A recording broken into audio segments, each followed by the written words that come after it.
Good morning, ladies and gentlemen, invited guests, and my dear friends.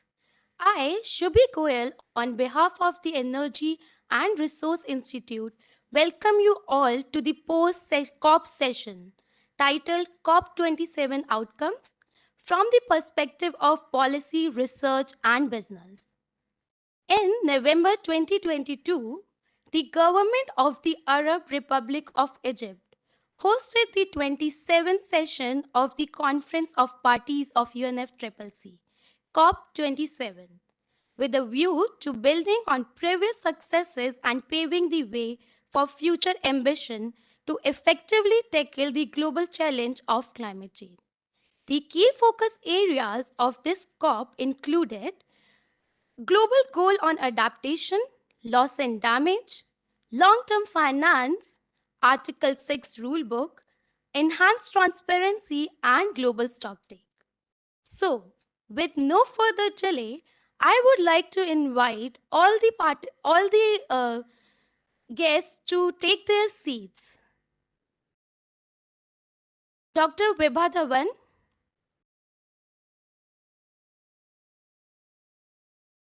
Ambassador Puri, Mr. R. Rashmi, Dr. Manish Srivastava, Ms. Suruchi Bhadwal,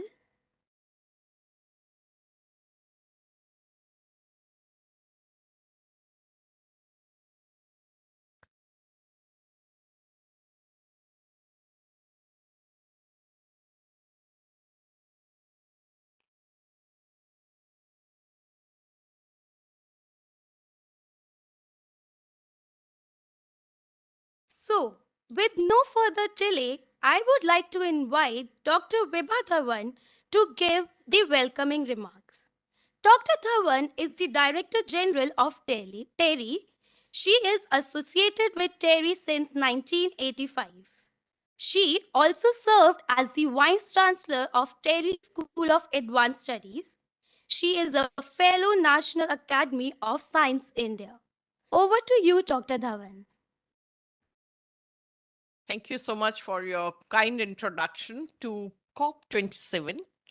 Uh, and I'll say you have introduced it so well, saying that what we have achieved in less than 2 minutes. So great, thank you. Well, when we talk of COP27, I'll say every time before the COP, we always think, what are we going to achieve? And then when we come back, we start looking at it. Sometimes it's a little disappointing because we go with so much of hope, but ultimately what we achieve there is very little because nothing in concrete terms is put on the table. We discuss, we negotiate, and great place where perhaps everyone who is working in the field of climate sciences is there. You discuss with them informally what is happening, but in terms of concrete output, it's I'll say it's more of discussion, and we'll see it later. Perhaps we are delaying taking action. We are not putting money on the table. We are very happy. Like this time, the biggest achievement was that for so long we were discussing about loss and damage fund, and it was agreed upon. Very good. It was agreed upon as loss and damage. What will qualify as loss and damage? And how much money will be given? What is going to be the modus operandi? Are we going to call for proposals? What is it we are actually what will qualify as loss and damage? We are happy in saying that ultimately it is the developed world which has agreed that they have done harm to the entire globe, and therefore they should put some money on the table. But unless and until we define quantum of money and how it is going to be distributed, I'll again say it is more of a lip service than seriousness on behalf of the global community. Because it is something like, you always make a roadmap. What are I'm going to achieve in next 1 year, 2 years, short-term goals, long-term goals? We simply leave it to the next COP. And to me, it becomes a sort of disappointment. And perhaps as countries also, we all participate. The negotiations are largely on the subject that nothing is taken against my country. It is that it shouldn't be a rule is developed which is ultimately going to harm me. It is not on what is it we are going to do for climate sciences as a whole. How are we going to prevent climate change? And there, unfortunately, in terms of defining actions, I think we are doing very little. I might be sounding very pessimistic, but I always feel we have to do much more than what we are doing today. Now, the decision on establishing a framework on the global goal on adaptation has been taken in this year's COP, and again, the formation process has been deferred to COP28. So when negotiations, we spend so much of money. Every year, COP is organized in a different country. So much of infrastructure is built. So many people, like going to Sharm el Sheikh wasn't that simple. And so many people had gone there by private jets. So isn't it somewhere it is at the end of the day, we need to see what is the output? How are we going to act on it? Why do we defer it? We talk of that there has been agreement on doubling of adaptation finance and a call for enhanced support for adaptation actions in the developing countries through the adaptation fund. But where is the technical proposal? We really have to come out. This is what is going to be the technical part. This is what will be supported, and that's how we are going to go ahead with it. The discussion on climate finance, again, it revolved around similar issues which were highlighted at COP26 in Glasgow, enhancing on the fact that developed nations failed to mobilize 100 billion US dollars for developing nations. So while I'll say not that the climate change is impacting developed part of the world as well as developing part of the world, it is basically the risk taking capacity for a person in developed country. He has still money in the bank. So if there is flood in New York, perhaps he'll suffer a bit of loss. He'll say maybe 2% of my income has got washed away, or 1% of my total assets have suffered. But for a person in the developing country, perhaps 1 or 2 generations goes. If you lose the earning member of the family, perhaps his children may not be able to go to school. And therefore, the entire generation suffers. So, therefore, what we require is that the funds, or when we are talking of loss and damage, we have to ensure that the money flows as early as possible, and it's not going to take 10 more COPs to work on what is loss and damage and what kind of projects will qualify and so on.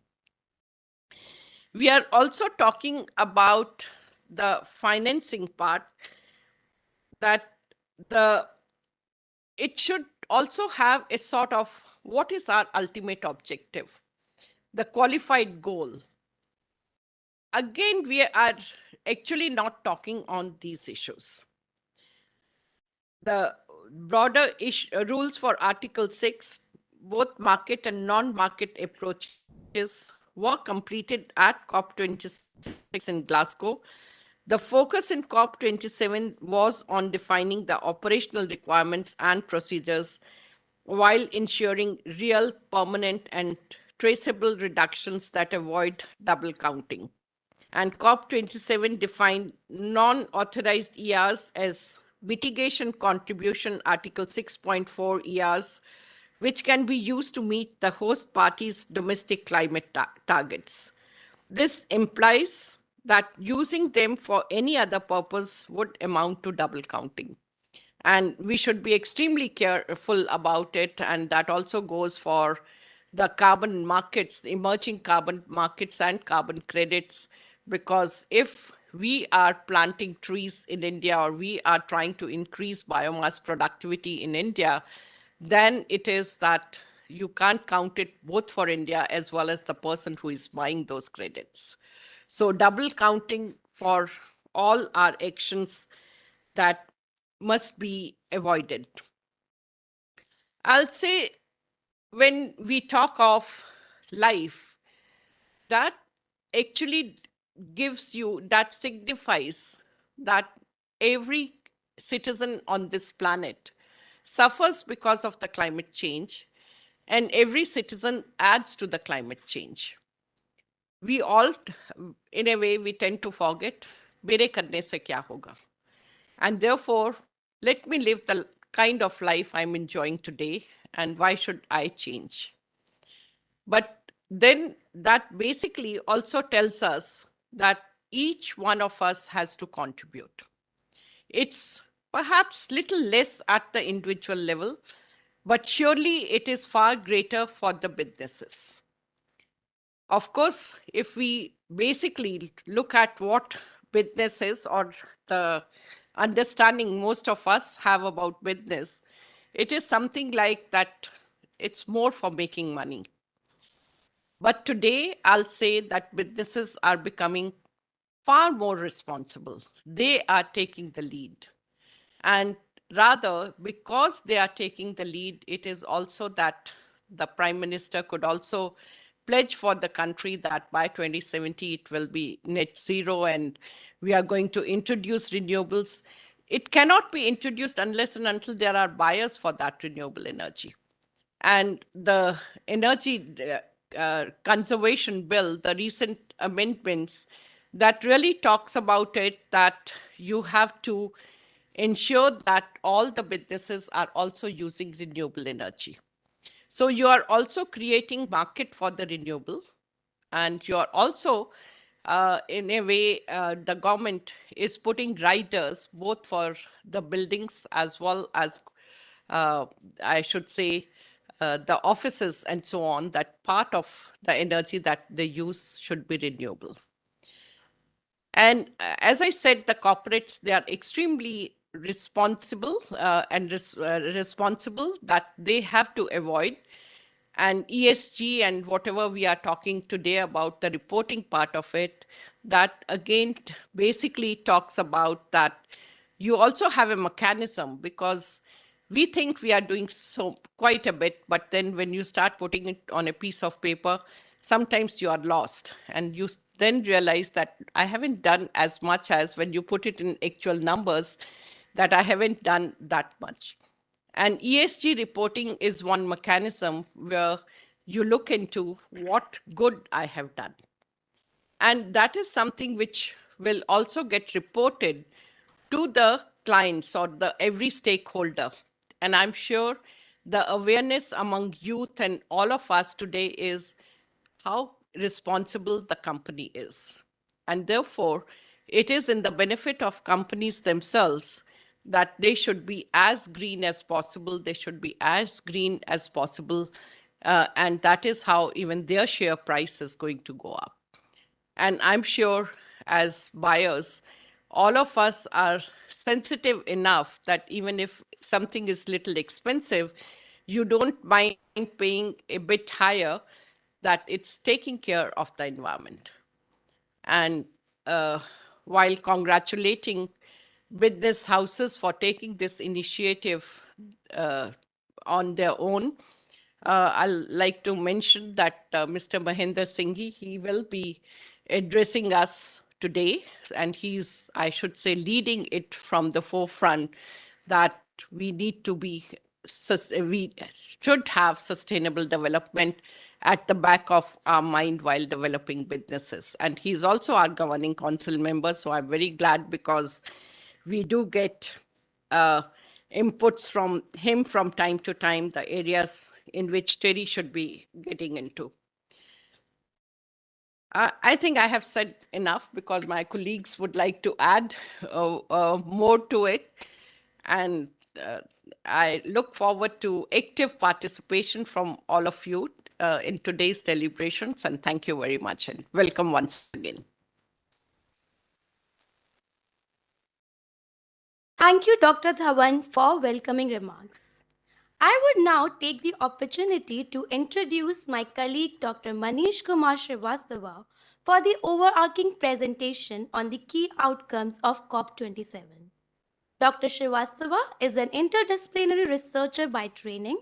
His research interests include theories, practices of justice, with a particular reference to the interaction of energy, technology, and environment policy in multi level governance and fragmented society context. Over to you, Dr. Manish.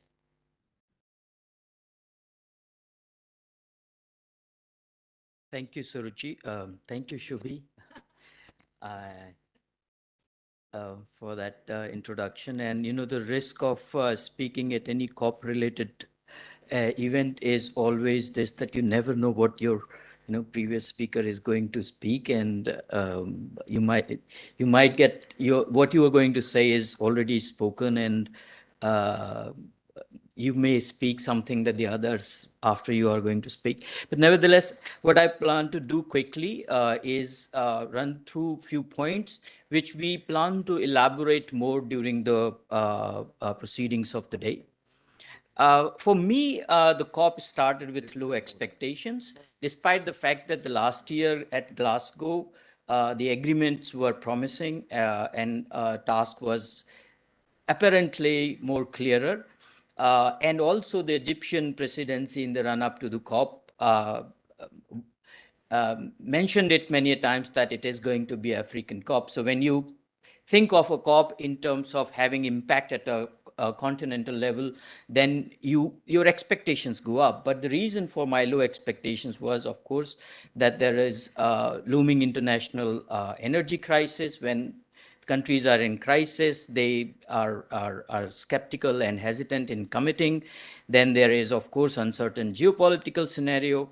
But most importantly, I think the previous presidency of UK and the current presidency of Egypt, they did not put enough diplomatic capital. The way we had seen the three presidencies earlier, Peru, Paris, and Morocco, the kind of coordination they had, we missed that. And that coordination was instrumental in great a very great extent in making a Paris Agreement possible.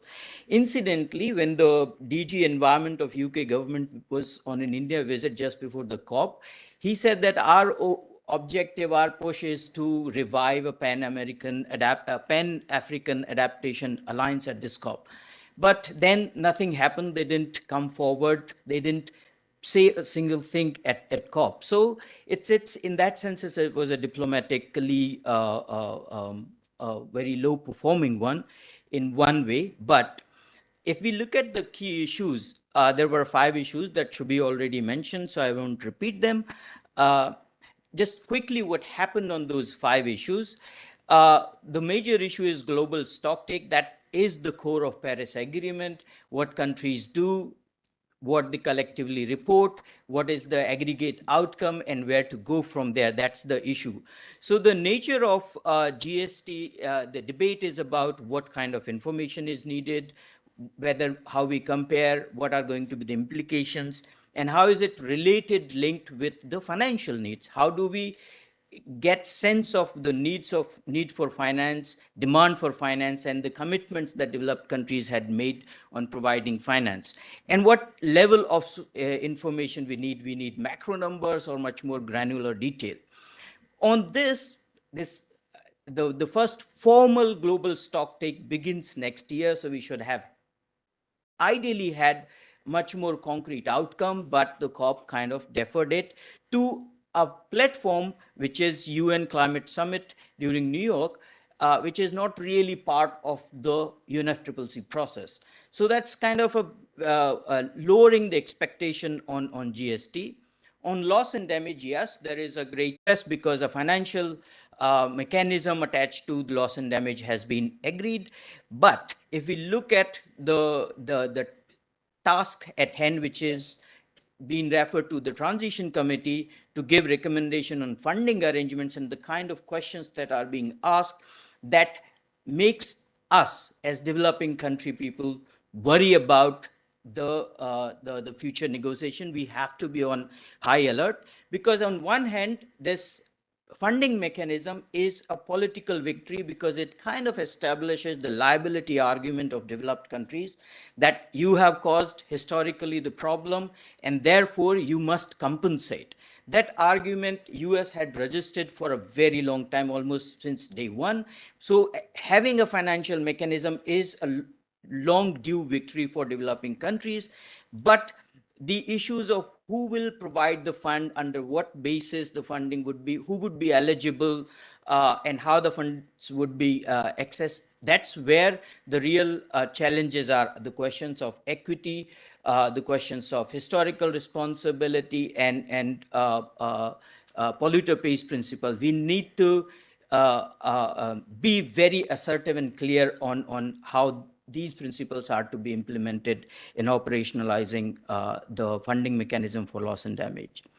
Global goal on adaptation, as Dr. Dhawan already pointed out, that we did not make much progress. There's a lot of technical work, and for a COP which was touted to be an Africa COP, where the outgoing presidency wanted to revive an adaptation plan, that's a very dismal performance. We don't have any significant idea, clear idea on where the funding is going to come from.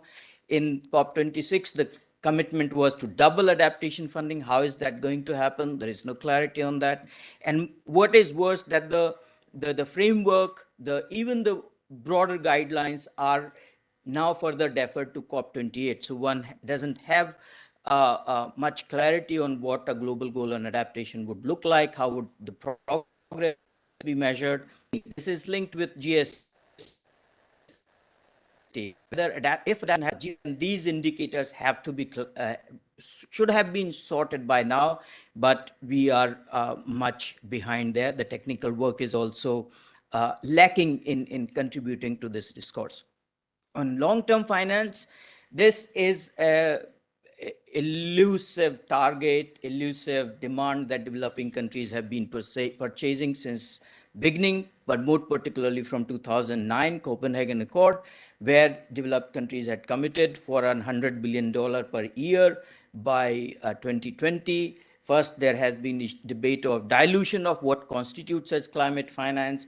Then the target itself has been a moving target. So, and again, it is not yet. But what is perhaps more worrisome here are two facts. One is, earlier it was supposed to be supply driven, that the developed countries would put a lump sum money first in GCF or other mechanisms and developing countries would access it.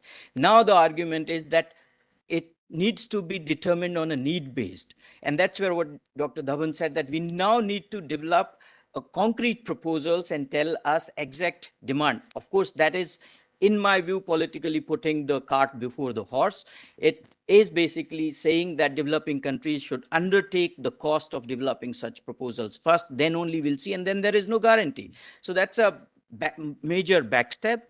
And the other is, in last two COPs, the proposal, G7 proposal on just energy transition partnership, which is bilateral partnerships or plurilateral partnership between 7 developed countries and 1 developing country. That's a very big imbalance of power and negotiation there.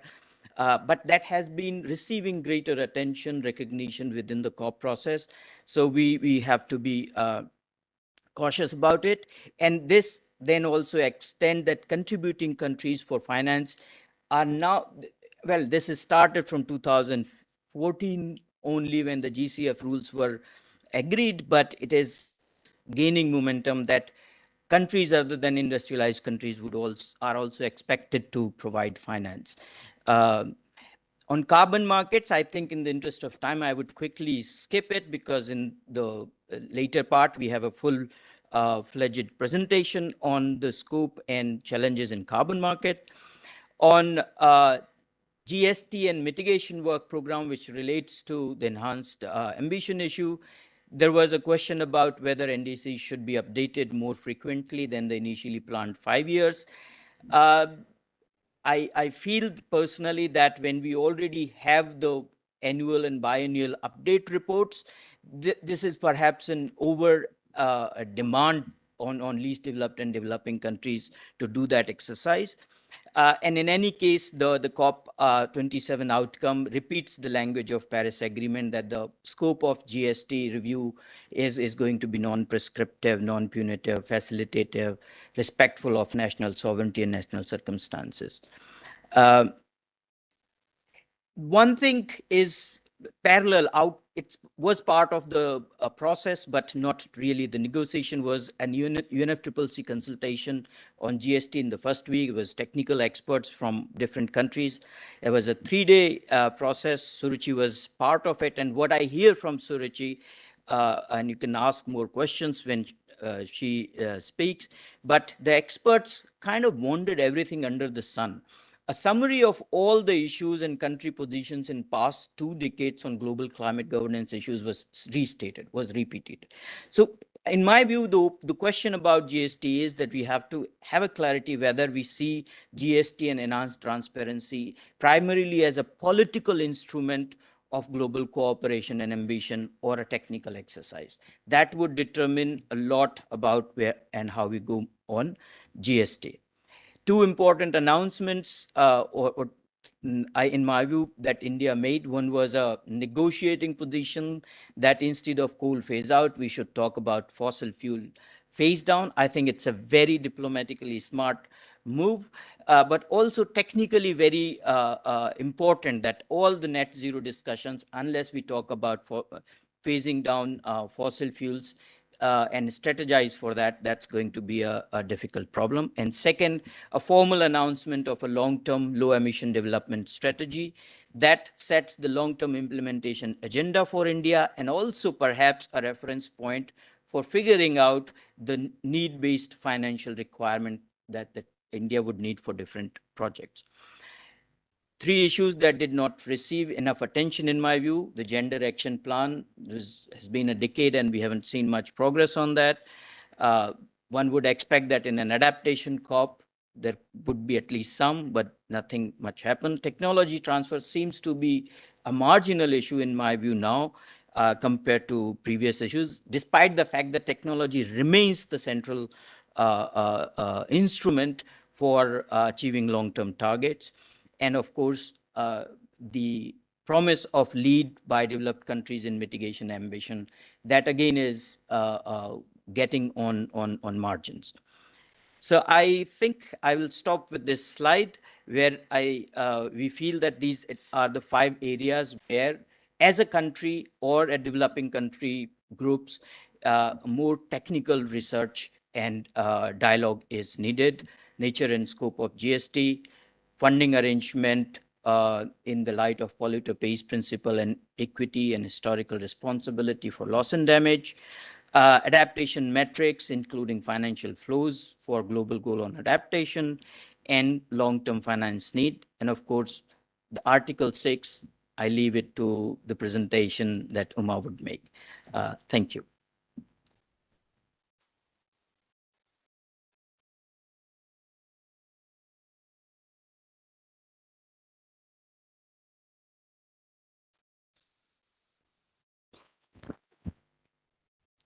Thank you, Dr. Srivastava, for the overarching presentation.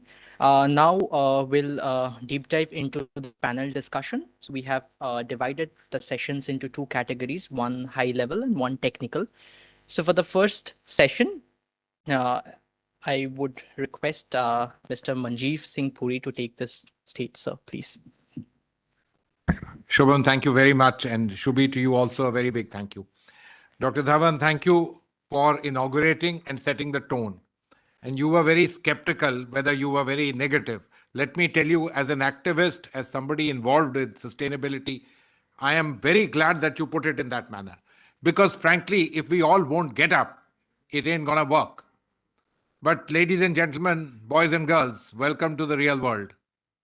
This is not about climate change. This is about climate change negotiations. And negotiations are about global power play. And they are. Whether they should be is not the point. And they are about global burden sharing. And let me underscore to you, most importantly, what happened at COP-27 at Sharm el-Sheikh. Manish, you are absolutely excellent. Please circulate your thing, at least to me, because it's an outstanding putting together of the salient features of the technical side of discussions. But perhaps the most important was one little word that you used in parenthesis, a word called contributing. And how that slipped in 2014 is a different story, but the fact is what happened here.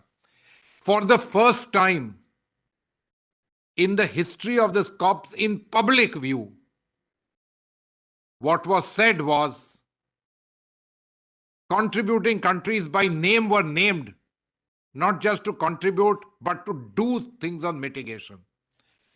For years, and I hope all of you understand this, for years we have known a kind of movement, get rid of differentiation. But this time, let me make this points to you. It isn't only that Alok Sharma got up and pointed fingers at India. China is now old story. It isn't that, John Kerry got up and said something or the Europeans said something. The Prime Minister of Antigua and Barbuda, who's the chair of the AOSS, his exact words are, we know who are the polluters, China and India, and they must pay. These are the exact words. Please understand the dynamic. Christian Amanpour interviewed Timmermans, the vice chair of the European Commission, on the COP's outcomes. He had only one thing to say. This was a COP about identifying the major emitters. And nobody is identifying major emitters the way we are. I don't know if there are enough kudos we can give to the government of India and the delegation. They were marvelous. They were fantastic, to the extent possible in pushing back. So you use the word phase down. You know the story of phase down. It is part of the US-China declaration of the year 2021. And Alok Sharma turned around and looked at us. These are realities. And so, ladies and gentlemen, young boys and girls, please do what you can on climate change because it's real here and it's affecting us. But when you go to the negotiations, please note what the others are up to. And so be up to it. I won't take up more of your time. There's only 20 minutes given to this panel. And we have Mr. Ajay Raghava waiting at the other end of the line. The parliament is in session, so you must understand that officials of the government of India are on their toes. That's the way things happen. So if Ajay is on the line, can you please bring him on? And Dr. Luther Rangrezi, who is heading the legal division of the Ministry of External Affairs, is going to make an attempt to come on board because the bills are being introduced in Parliament right now. And there's this maritime interactions bill, which is being piloted by his division. So there is a degree of, let me say, contestation for time. So Shubhi, if he is there, can we get him on? Good morning, sir. I'm Ajay from. So Ajay, let me welcome you. First of all, let me tell you, all of you here are particularly fortunate that we have Ajay with us here. He's perhaps, the person in the ministry, and there may be others who may be speaking up in front of them, but who has been truly instrumental and involved in evolving the policies, getting them together, consultations, and then putting them forward. So perhaps the best points person that we could have had in the government of India. Ajay, welcome. You have about 10-15 minutes. Please enlighten us on what you think happened at COP27, the outcomes, India's perspectives, because I don't think we could have had a better interlocutor than you. The screen is yours, Ajay. Okay. Thank you, sir, and thank you for very kind words. I think I don't deserve so much of praise which you have given, and I think, but the credit should go to the whole team, which I think did very well at COP27, and I personally was involved in the transparency negotiations, but I did help my team in other agenda items during the second week when we had completed our transparency work. You know, the transparency has been the core of the Paris Agreement. The developed countries always wanted the technical work to be completed at a very fast rate, because in the transparency agenda, what has happened is that the differentiation has actually vanished. So they always had the feeling that this is something to be clinched very early, and we have always been pointing out that it has to be a balanced uh, progress in all agenda items, and the finance, as we all understand, has been very slow to move, not only in terms of the finance, the real finance which is there, but also for finance, for example, related to the capacity building initiatives for transparency, for reporting requirement.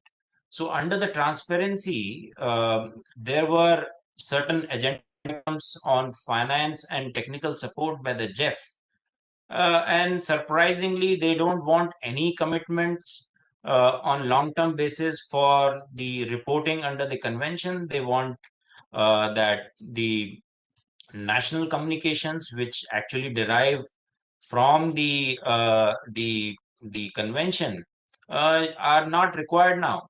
So that is the position. So, but we were able to at least defend that and secure funding on the continuous basis for not only for the convention reporting, but also we managed this time that the JEF should be told that they have to give enhanced funding for the Paris Agreement. So this time we had two different agendas, one for the convention, one for the Paris Agreement, under the support for the transparency requirements. So we managed to have, and we also flagged many of the problems. For example, India flagged there that even though the funding has been provided, but it is very difficult to work with the agencies, and it's the access of finance which is also a problem. And you know that we all have to submit our first biennial transparency report by 2024, and we are at now end of the 2022.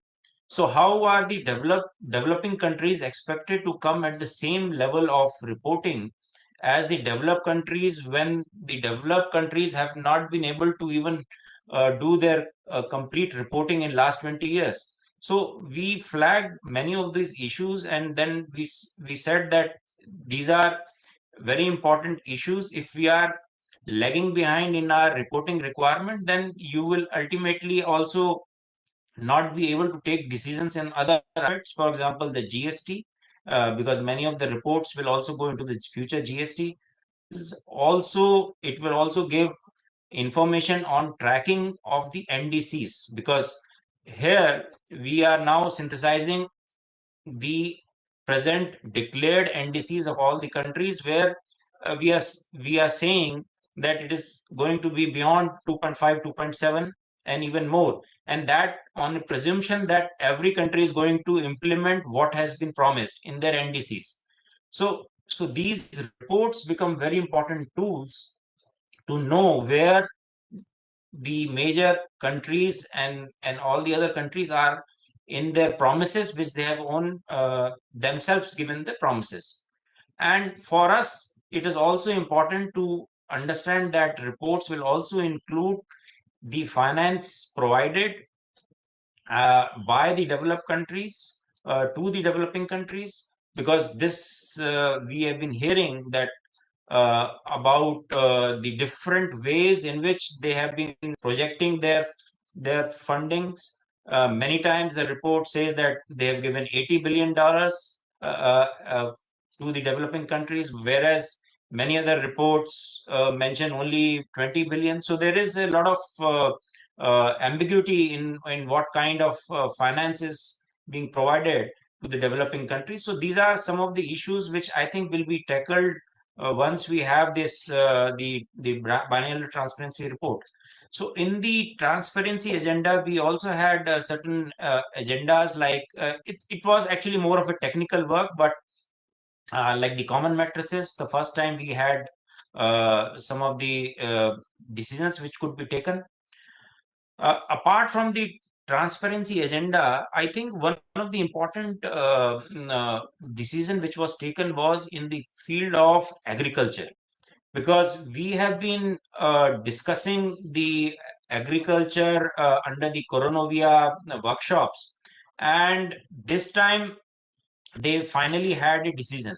So we made it very clear that you cannot compare the small and marginal farmers of India and other developing countries in Africa to the industrial farmers in the West. So mitigation for us is not something on priority. It is not the first priority for us. It is the adaptation, because we have the variability of rainfalls and the temperatures, which is actually impacting our small and marginal farmers. So we cannot force our farmers to have mitigation potential, although there are many schemes of the government of India at the moment which are contributing to mitigation, whether it is solar pumping, or we have the irrigation schemes, or we have the neem coated urea. We have also proven through our inventory that neem coated urea has been a game changer for reducing emissions through fertilizer applications in India. And these are some of the things which we can showcase to not only developing countries, to the other advanced countries also. So there are a number of things which we are taking on in agriculture, but these cannot be made mandatory for all the farmers. So we could secure that decision that this has to be based on national circumstances, and it has to be as applicable. So I think this is something which is first time has been recognized. We understand that the agriculture is a major emitter, for example, for methane. So these are some of the issues which I think has to be taken.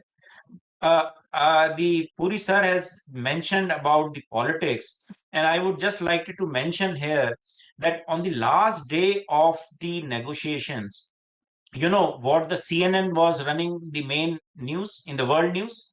They were not running a news on Ukraine. They were talking about India's landfills are emitting so much of methane that they are not able to control it, and that is why they are not uh, coming on board to the global methane pledge, which the US is championing. So I think this is the narrative which they wanted to tell the world, that we are creating the problem, and we are the IPCC earlier this year has very clearly, we are not saying this is the IPCC which is saying that this whole of South Asia is only contributing 4% of, has contributed only 4% of uh, emissions from 1850 to 2019, whereas we have a population of 17%. So we're not the major emitters. We are actually the country which having the highest risk on climate change. So I think we were able to defend that in various decisions which have been taken, including in the cover decision. And finally, I would like to add that I think India has given a very progressive long-term strategy report, which was long awaited. And we have very clearly told about what are the transitions, which are the different sectors which we want to like to work. For example, the electricity sector, the transport sector, the urban, the CO2 capture, CCUS, forestry sector, and the finance sector. So these are some of the issues which we have highlighted in a long-term strategy, and we had we got the positive response from various countries on these issues. We were also able to again reiterate the issue of the sustainable lifestyles, which is there in the cover decision now, and it has been now again be re-emphasized by the mission life. And I think under the G20 presidency, we will further take it forward. So I would like to end, and sorry for taking long on this issue. Thank you. Ajay, thank you very much. You know, you haven't taken long. You are the key addressee here. And in fact, your, giving us an insight of what happened, even if we only talk of the vertical of transparency, was particularly important. I am very glad that, you were strong in your actions there. And you are very right in saying that the narrative that was being pushed was somebody else's narrative. But, this is an old story. I have one small question to ask you before we say, please, thank you very much. Please tell me, what, in your opinion, was the general mood and the kind of support from the positions that we were taking in terms of not just the general membership, but at least among the developing world? As always, I think many countries in Africa and the LDCs look forward to India for taking up their positions very strongly with the developed countries, and this year was not a exception. We have received, I think, very good support from the developing countries in almost all agenda items, including agriculture, which is dear to all the countries in Latin America, in Africa, and other parts of Asia. So, and we had, I think, very consensus atmosphere in LMDC, which is actually uh, feared by the developed countries. LMDC is something which they always look very closely. So there was, I think, a lot of support for India's position. I think many people were very much interested in life, not only developing countries, but the developed countries. In many of the bilaterals which we had with different countries, so they were very curious to know what life is about and what they can contribute. So I think India played a very positive role, and we will continue to voice our concerns, and we will continue to voice that no action can be possible, no enhanced action can be possible if we are not able to have climate finance and the real climate finance. It is not the loans, commercial loans, but we would actually would like to have the grants and from the public sources, and it should be an additional financial resources. So these are some of the issues which resonance which we have with all the developing countries, and there was a lot of support on these issues. Ajayji, thank you very much. This was most heartening to hear, because the support of the large number of countries in the world is critical, no matter how good your agenda is. The rest is all past your elbows. Thank you very much. Shubi, Thank do you, you sir. have... is there anyone? Do you have Luther on the line? No. Anybody having any questions? Or do we bring this session to an end because we are running behind schedule? No? Nothing. Dr. Ajay Raghava, thank you very much for your time. Deeply appreciated, especially at this time when the Parliament is in session. Thank you very much for your insightful explanations and articulation here, and all past your elbow. Thank you very much. Thank you to Terry, and thank you to Dr. Dhawan, Rashmi sir, and to you, sir. It was pleasure. Although I could have loved to come to the meeting, but unfortunately, I have a lot of start questions and unstart, so I couldn't. So, thank you. Understood. Thank you. Thank you, sir. Thank you very much.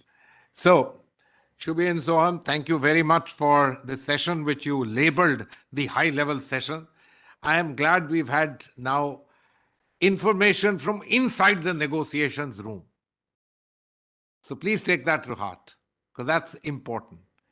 And it's the perspectives that he brings in.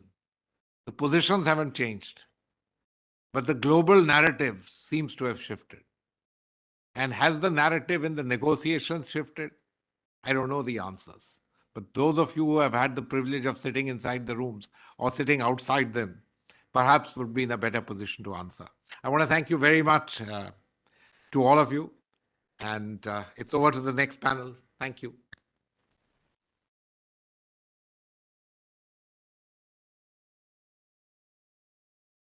Thank you, Mr. Raghava, for the comprehensive words, and thank you, Mr. Puri, for chairing the session. Now we'll start with the technical session. I would request, it's my actually honor to invite Mr. Rashmi to chair this session. He's a distinguished fellow and a program director of Earth Science and Climate Change. He was a former member of Indian Administrative Service Batch 1983 and was the principal negotiator for climate change negotiations under the UNFCCC for several years and has been one of the key persons in climate change negotiations in India.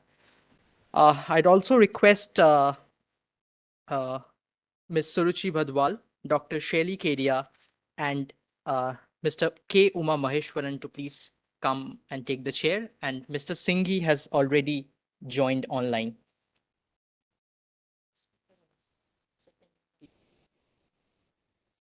Over to you, sir.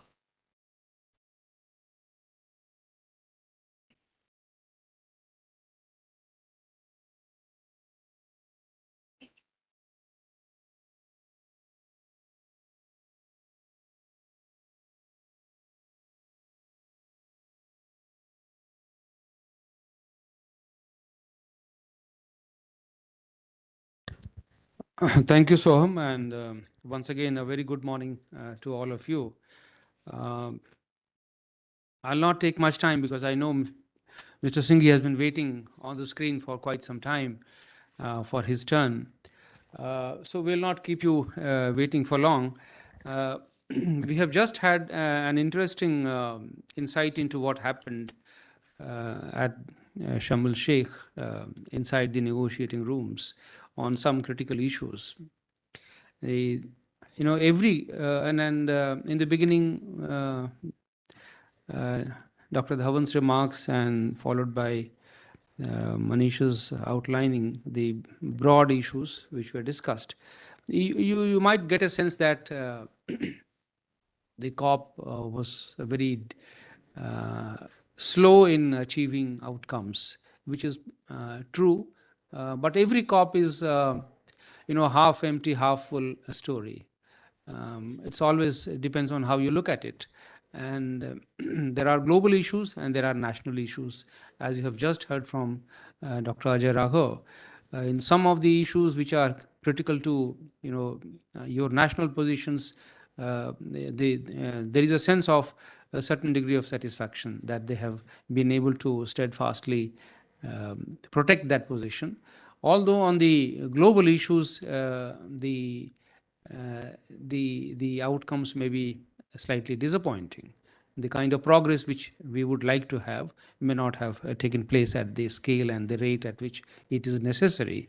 But that's part of the game. That's how negotiations start. But we don't look at the climate change as a negotiating issue alone. Global climate change is a serious problem, and we need to apply ourselves with the maximum degree of earnestness and effort.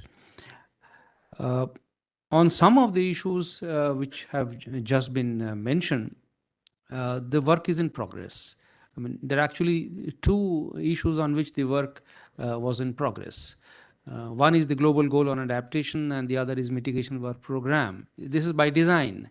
By the design of the Glasgow outcomes, these are items on which work was supposed to have been of a continuing nature at Sharm el-Sheikh, and the final decisions will be taken in Dubai.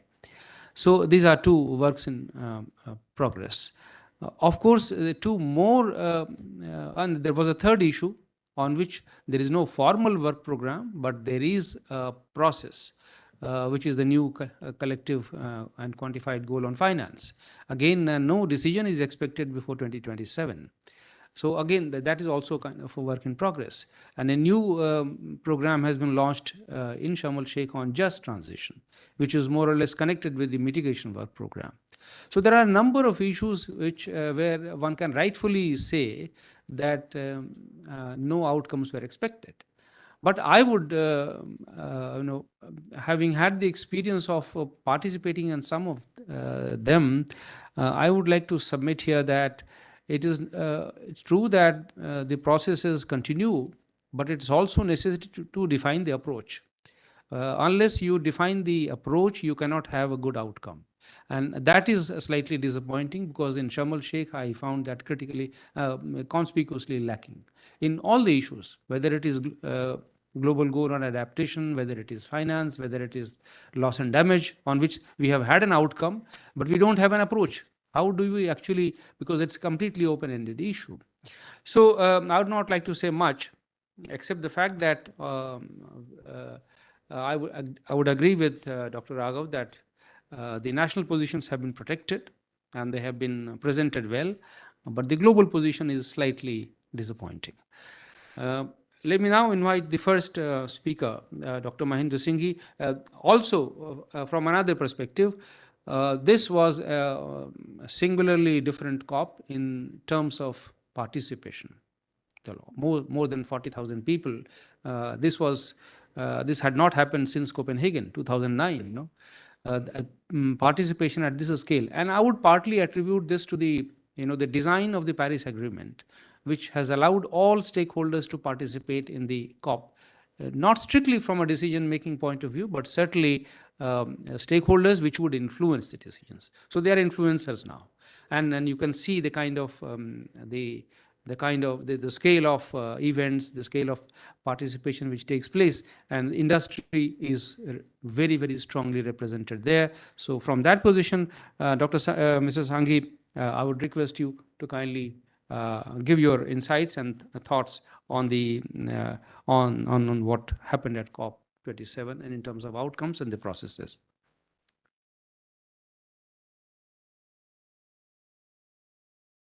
Can we have him on the screen? Happy afternoon, everyone. Am I audible? You're audible. Great. Thanks to Terry for again bringing back COP27 so that we can look back what has happened so far, as well can look forward that what preparation we should make, what expectation we should make for COP28. So, ladies and gentlemen, boys and girls, it's a great pleasure for me to be part of Terry also, part of COP27 also, and part of India also, so that we can talk of what India is doing, what non-government actors like business are doing, and at the same time, what we can look for. I, being a optimistic person, a positive person, still echo what DG Vivam has said, what other speakers have said. But at the same time, I would say industry and businesses are getting benefited year by year, by all these interactions which happens at COP27 or at COP or at any other place. And if I look back last few years, I would say that now more and more involvement has started happening, not only from global business leader, but even from India business leader also.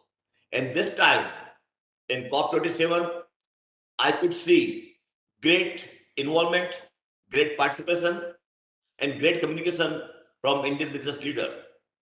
And there, I would also like to appreciate the efforts of Terry and more particularly DG and team who could organize various programs in COP by which we as Indian businessmen could share our thoughts that what we are doing and what we expect the developed world or the other countries or the other organizations to do it.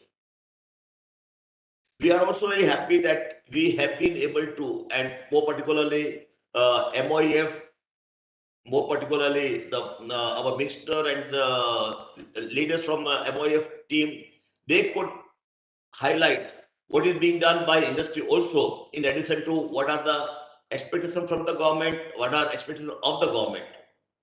One of the important programs which is being led or co-led by India and Sweden is Lead IT, in which the great progress has been made, which has been highlighted in the meeting also, that how sectoral approach would be created for each and every important sector and more particularly hard to abate sector, so that the decarbonization journey starts in a big way. I'm very happy that this lead IT is involving various businesses, not only from India, from many countries also, so that we are able to identify specific action. And if I say from cement sector point of view, I would say that yes, there are now a sector approach which is very useful for the industry, and that would go a long way in converting this hard to abate sector cement to possible to abate. There have been few important decisions which were made in COP, which will be helpful mainly for developing countries' businesses. So one was that how UNFCCC technology mechanism, which can help in a big way. Now, the 5-year roadmap has been created in which the technology would be created and would be shared with the developing world. There are various levers which have been identified there. There are various ways and means which have been identified there. So I think if we get involved in these missions along with the UNFCCC as well as Government of India, that would be very helpful for business to push also their climate change agenda.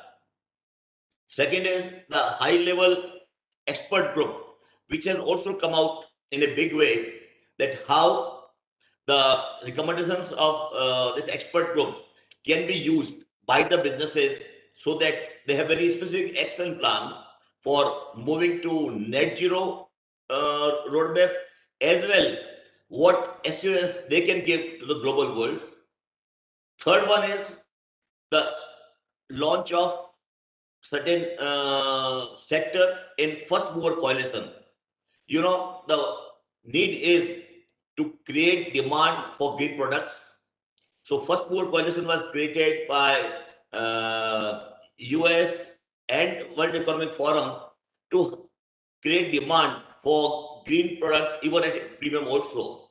I'm happy that many organizations from India are also part of it, and they are committing that even at premium also we would be ready to buy, whether it's a green steel, green car, green housing, green concrete, green cement, etc.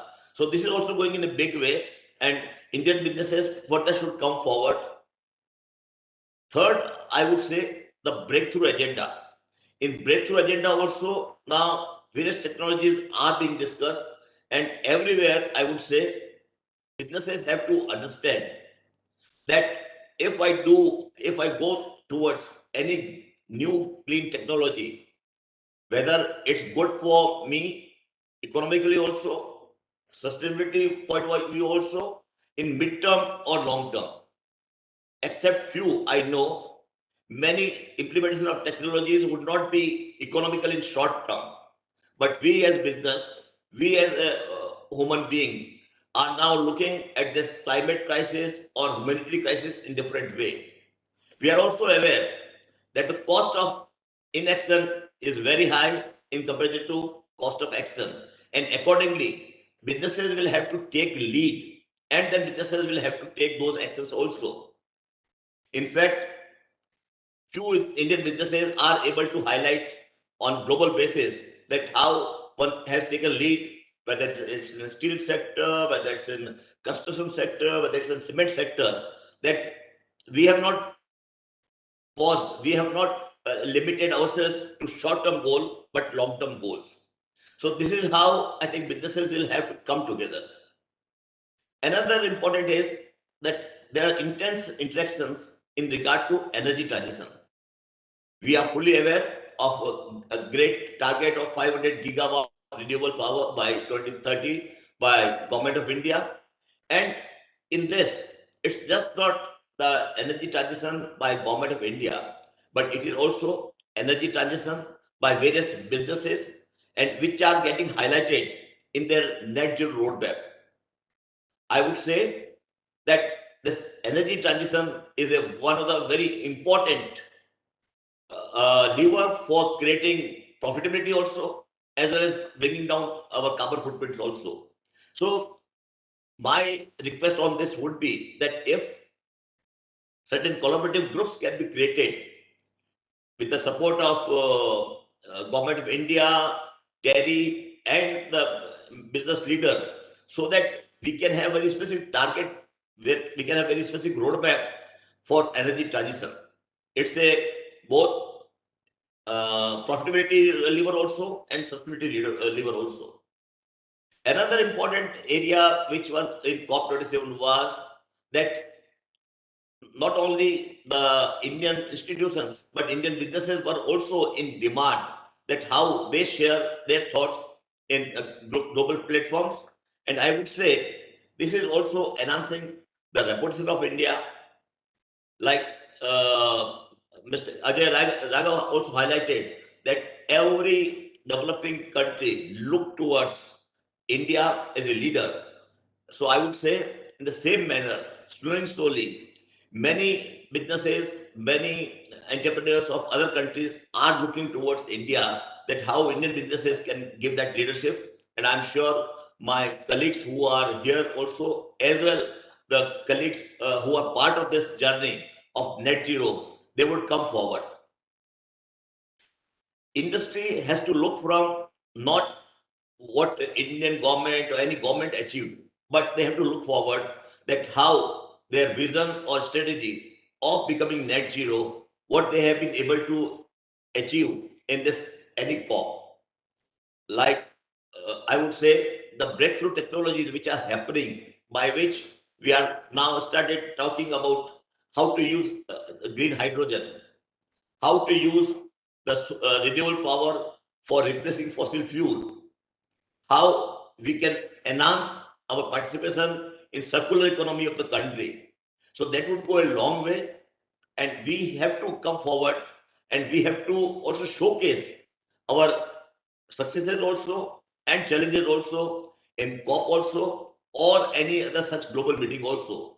Because more we share, more we learn also. So if we share our challenge, then definitely we would also learn some solution from anyone. I would again appreciate the effort of Terry, as well as the guidance which is being given time to time by our learned colleague Mr. Rashmi, Mr. Ambassador, and so many people, which is helping industry in a big way. And one more point which I would like to highlight is, since under the leadership of Terry, we have been able to create near net zero target for industry. I think we should have a very specific roadmap which we should be able to highlight in COP28 also, as well as in G20 meetings also. So my heartiest thanks to Terry for organizing this event. Thank you very much. Thank you, Mr. Singhi, for highlighting the engagements of the industry, particularly in this breakthrough agenda, which you have pointed out from a long-term perspective. That we will look forward to, more engagements on this issue with the industry. This is something of great importance to us, and the net zero roadmap or the energy transition roadmap, which you have referred to, certainly is a piece of work which my colleagues in Terry must be would be looking forward with great degree of interest with the support of the industry. So thank you very much. Now we had an issue on the long-term finance, which Ministry of Finance was following at the COP, and unfortunately the representative of the ministry had just been called for the parliament work. So we'll perhaps get to hear from him at some other time. But there are other issues on which we have our distinguished members of TERI who were following these issues, and we'll get to hear from them as to what happened and what does the future look like. So let me now invite Ms. Suruchi Badwal. She, of course, she has been participated. She has been participating in the IPCC reports preparation and as an author on many other issues relating to adaptation, including loss and damage. So if you would like to hear from you, Suruchi, how the adaptation and the related issues panned out there, and what is it that we can expect in future? So thank you very much, sir. And I think there are two processes that are going on right now. One may be the parliament session, but also the workshop on G20 in Mumbai, which keeps people away from joining us directly for this workshop that we are organizing today. But nevertheless, I think many of us were there at the COP and have been following up with the discussions that were happening at the COP very closely. And therefore, I do feel that, sharing of the experiences, within us is also a great learning on either sides.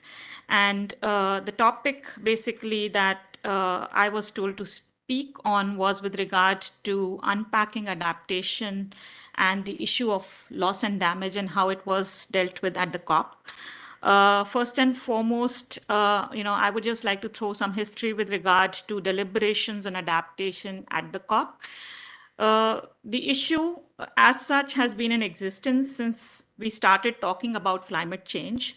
It is a response mechanism like mitigation, and though the movement on adaptation has been rather slow compared to mitigation, in terms of negotiations during the 90s.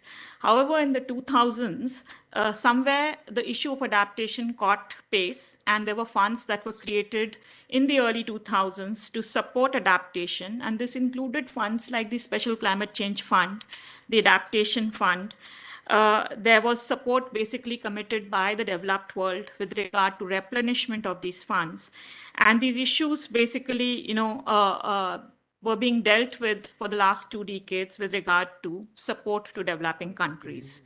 With regard to COP27, the only movement with regard to adaptation that we saw and the decision that was taken was with regard to the doubling of the funds for adaptation, because it was felt that the scale of resources that were committed for adaptation support were far less than that were needed to be able to support the kind of actions and responses that were needed.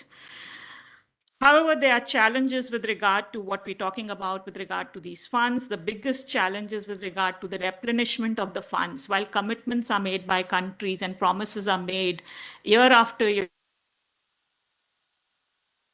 I think one of the things that we find is the secretariats are always short of funds. And though technical approvals to projects are provided internationally by these funds, we have seen countries basically being declined of funding because of lack of funds and replenishment of funds in these global funds that have been created to support these response mechanisms. It's a big disappointment to developing countries, to countries who are seeking support on adaptation and where international commitment has already been made with regard to support for adaptation. Now, moving on from COP27, how do we see adaptation basically, moving forward? I was thinking it's 2 parallel streams, but actually there are going to be 3 parallel streams of reporting that may emerge with regard to adaptation. First and foremost is with regard to the global goal on adaptation. Of course, there is a lack of clarity, and we've heard the previous speakers talk about it with regard to the overall framework of reporting that we're talking about with regard to the global goal on adaptation. The metrics are not clear as of now, and these are things possibly we may need to flesh out. I'm not saying it's the COP hasn't achieved anything with regard to the global goal on adaptation.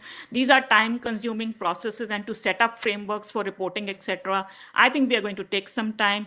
There are 3 workshops that are planned in the course of the next year before the COP28, and I think we would have made significant progress by way of discussions in those 3 workshops in 2023 to be able to have something conclusive on the global goal on adaptation in the next COP.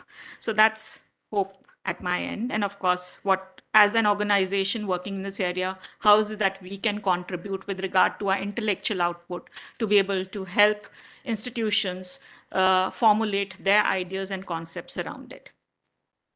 The second stream is with regard to the global stocktake process. And this was the roundtable 2 discussions by the UN. The first one happened sometime early this year in Bonn. I joined the second roundtable in terms of discussions. There was a lot of discussion with regard to what the global stocktake process should be focusing on. Of course, there would be a focus on mitigation, there would be a focus on adaptation, there would be a focus on means of implementation, which would include issues of technology and finance and capacity building. So these are all relevant issues. I think many of the things that we discussed in the breakout groups of the global stocktake discussions that we were having at the COP, I think many of those issues we've been discussing for years now. And of course, maybe the global stocktake would help package all of it together to put a framework under which we report. It's quite a challenging task.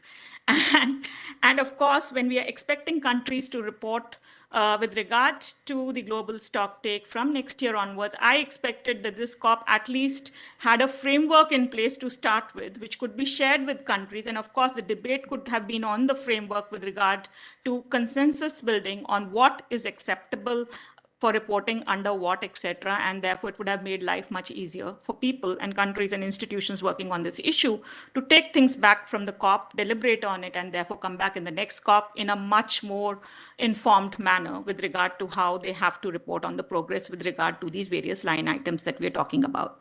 Now, the third stream I just kind of added to my list while I heard Mr. Ajay Raghava speak is the biennial transparency reporting process, which is going to be initiated. And of course, there are countries which are already keeping track with regard to the progress of the work. And how does the BTR link to the GGA and the global stocktake process and other mechanisms that have been put in place with regard to the reporting processes by the COP is something that, of course, we all will also need to basically track very closely to see how all these come together. They may be isolated track items, but somewhere they all also connect to each other. And that connection and integration is something we would want to look for. Of course, the development of these frameworks, as I said, are needed to be, put in place. And of course, these are required to help countries report on the progress with regard to the work that they're doing with regard to these areas. Now, move on to the issue of loss and damage. And getting into a background a little bit on loss and damage, I haven't done a lot of work with regard to loss and damage, but of course it's closely connected to the issue of adaptation that we are talking about. And I tried to dig by seeing when was this term actually coined. And one of the things, interestingly, that I found was actually there's a group of people who believe that loss and damage has been there forever as an issue that was being discussed and negotiated and also dealt on the scientific front since the very 90s, when we were talking about the issue of the consequences of climate change. It was always there. It was just hidden, and it didn't receive this much of a limelight, if I were to put it, in a certain way. But there's a stronger belief of the group of, the LDC countries and the small island developing states that they have brought this issue to the prominence in the recent years, possibly when, the Warsaw International Mechanism on Loss and Damage was constituted. And following that, we had the Santiago mechanism for loss and damage that was basically, developed in 2019. The big issue with regard to loss and damage is basically to see how loss and damage should be treated with regard to the impacts of climate change, because we are already in the midst of the changes that that we are experiencing.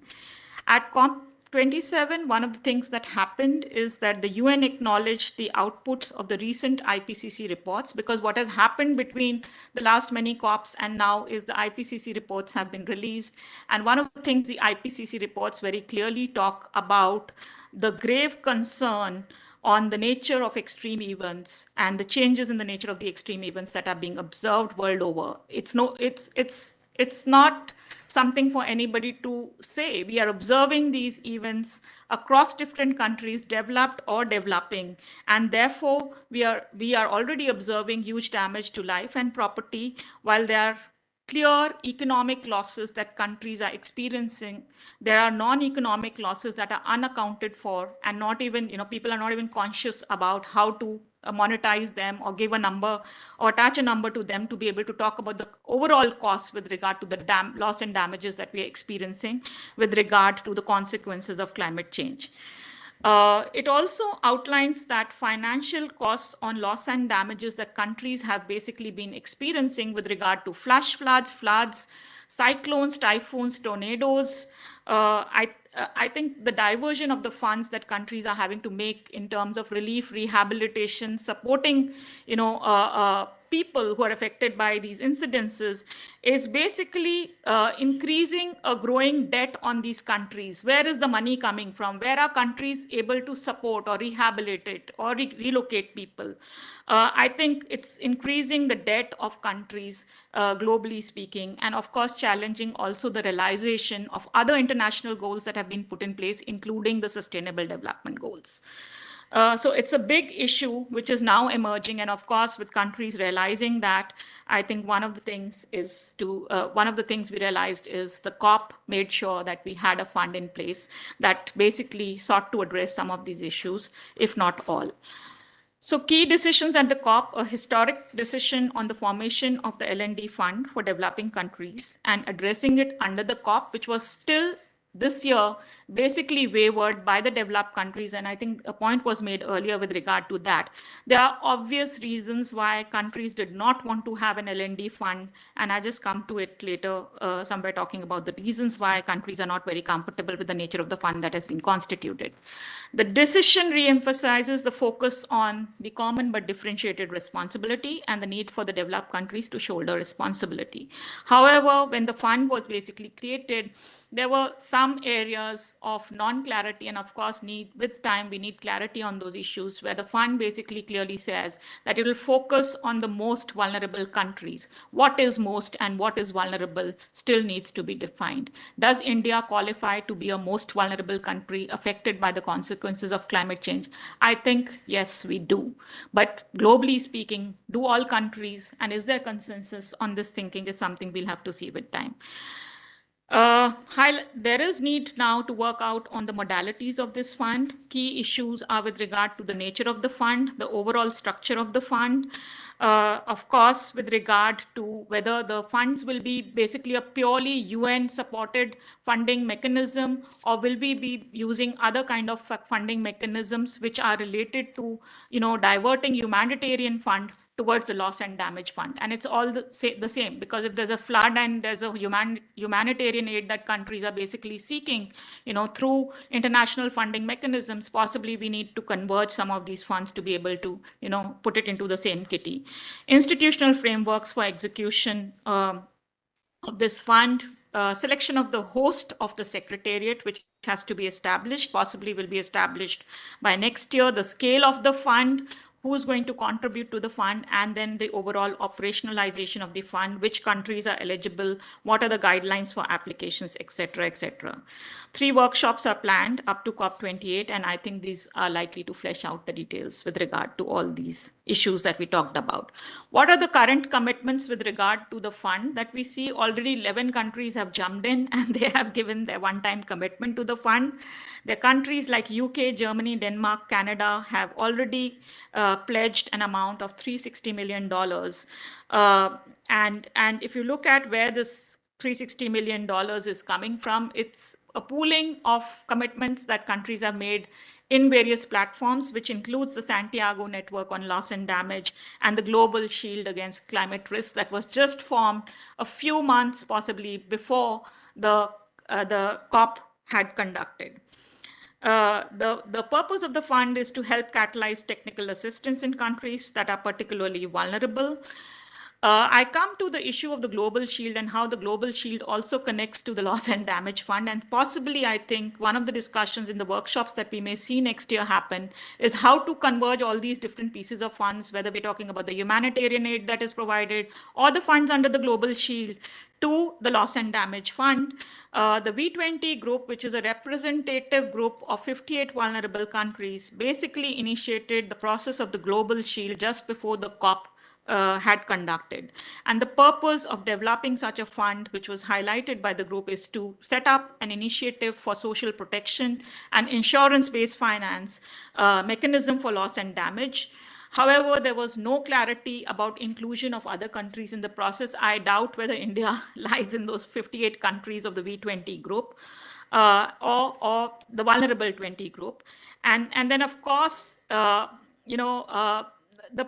reason why the Global Shield was formed and why people didn't want a loss and damage fund in the COP process was that many countries were more comfortable by having a process of funding mechanism for issues like loss and damage outside the COP mechanism and not inside the COP mechanism, because countries like the US did not want to get caught in the discussions of liability and compensation with regard to loss and damage.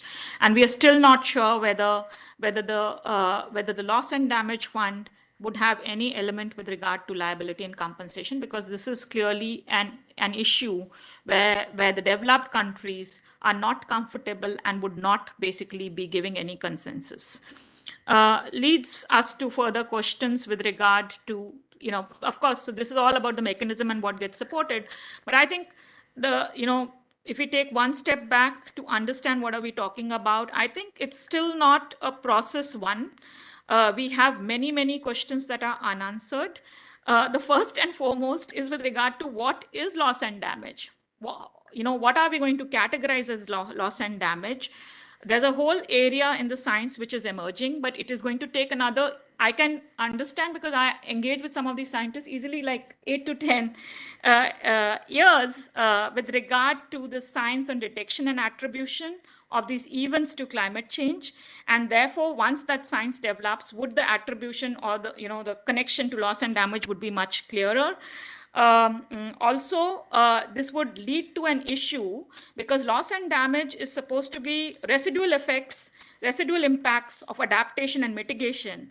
And, countries can easily say that you did not, have your development goals in place, and therefore the losses and damages are a result of the lack of development rather than an impact of the climate consequences. So there are real issues surrounding the very definition that needs to basically be resolved, and possibly as an entity working on these issues, we would look forward to seeing how we can add to the process in the discussions and the discourse on the global goal and adaptation, other issues of adaptation, and the loss and damage discussion that is happening internationally. Thank you, sir. I think I over-exceeded my time. Yeah. So thank you, Suruchi, for giving a very wide and extensive and comprehensive coverage of the issues around the issues of loss and damage, adaptation, and including GST, which is very important and significant. Thanks a lot for giving insights into the current and the future processes. I'll now request Dr. Shaili Kedia, who is a senior fellow in TERI with over 17 years of experience in various initiatives of sustainable development and climate change from research and outreach perspective, to give us her take on the climate change and ocean governance. Ocean, you may have noted, was covered by a specific one or two paras in this time in the decisions, which is very, very significant. Oceans are critical, and they have not received the importance so far in the climate discourse. But for the first time, I would say Sharm el-Sheikh, in that sense, departed. And it will be very important for us to listen from Shaili as to how this might affect the climate governance in future. Over to you.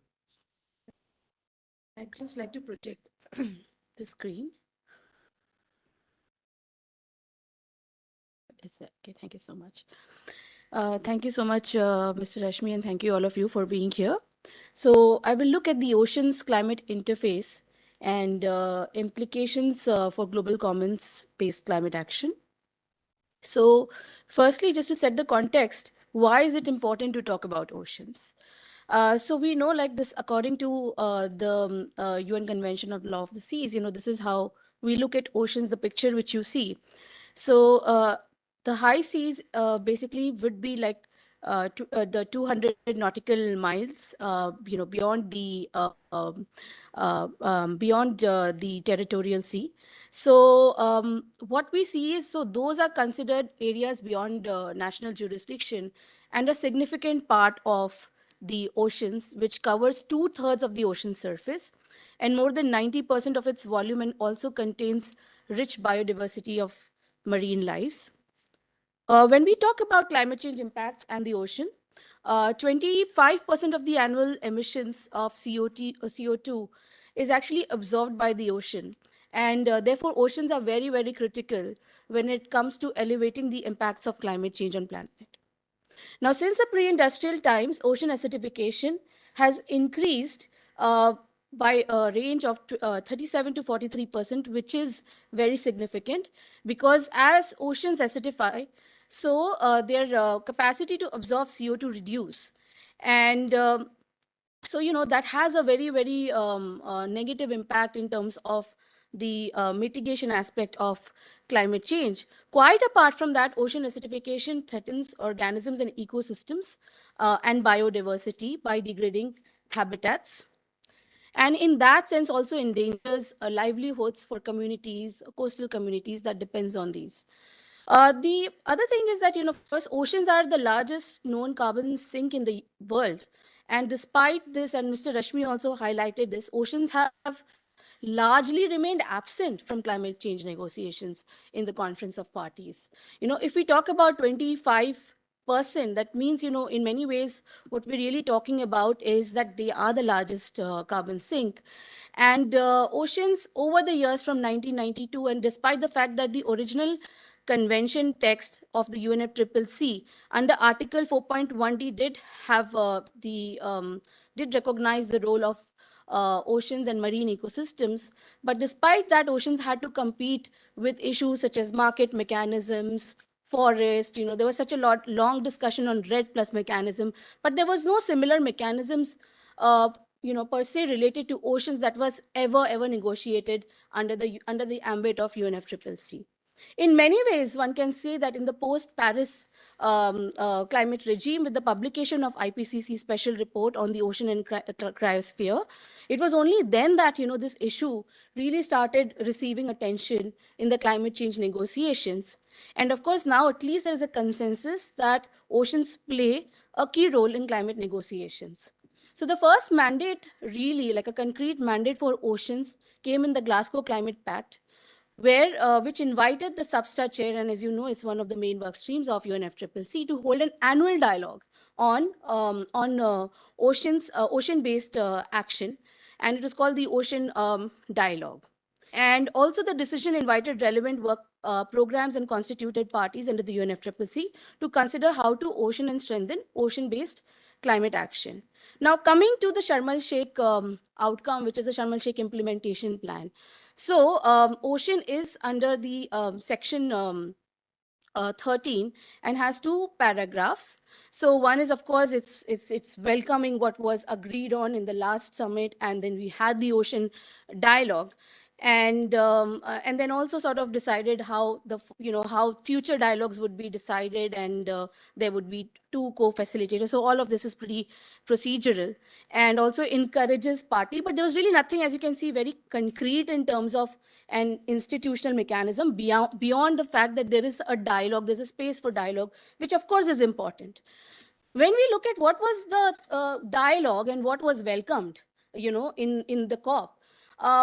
So of course these and also the fact that what are the way we look at it from the party's perspective in UNFCCC.